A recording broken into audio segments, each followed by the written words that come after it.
আসসালামু আলাইকুম প্রিয় দর্শক, আমি আজকে দেখাবো এই ভিডিওতে আমি আমার যে সফটওয়্যার পিসি বিল্ড করার জন্য আমি কোন কোন কোম্পানির কোন কোন জিনিসপত্র ইউজ করেছি।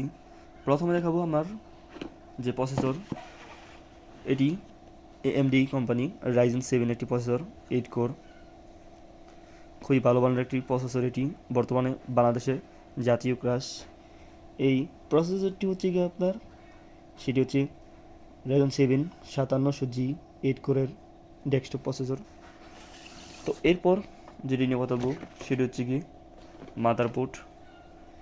এই মাদারবোর্ডটি আপনার MSI কোম্পানির B450 মাদারবোর্ড, খুবই ভালো একটি মাদারবোর্ড।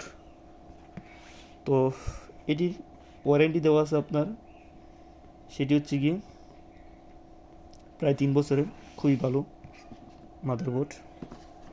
তো এরপর যে জিনিসটি নিয়ে আসবো সেটি হচ্ছে কি পাওয়ার সাপ্লাই।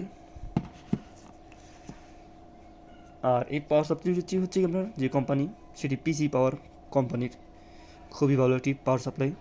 700 ওয়াটের পাওয়ার সাপ্লাই দেখতে পাচ্ছেন।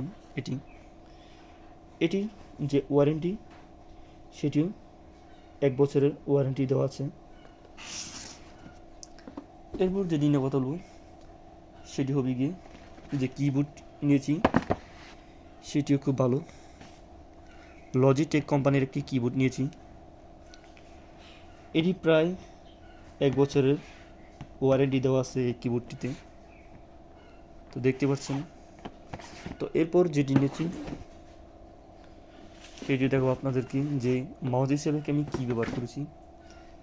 মাউস হিসেবে ব্যবহার করেছি আপনার A4 টেক কোম্পানির একটি মাউস, খুবই কম দামে ভালো একটি মাউস এটি।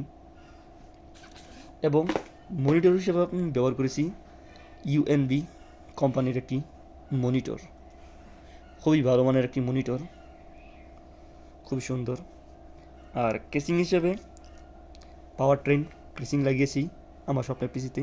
তো প্রিয় দর্শক, এগুলো আপনারা পেয়ে যাবেন। আর আমি যেখান থেকে নিয়েছি সেটি হচ্ছে কি আপনার যে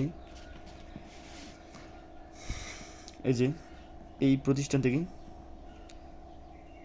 ডাফিডেল কম্পিউটার্স, তাদের পিসির দোকানে গিয়ে বা তাদের প্রতিষ্ঠানে গিয়ে আমি এটি কিনেছি।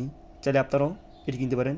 আমি যেখান থেকে কিনেছি সেটি হচ্ছে কি আপনার আইসিবি ভবনে গিয়ে এই সকল এবং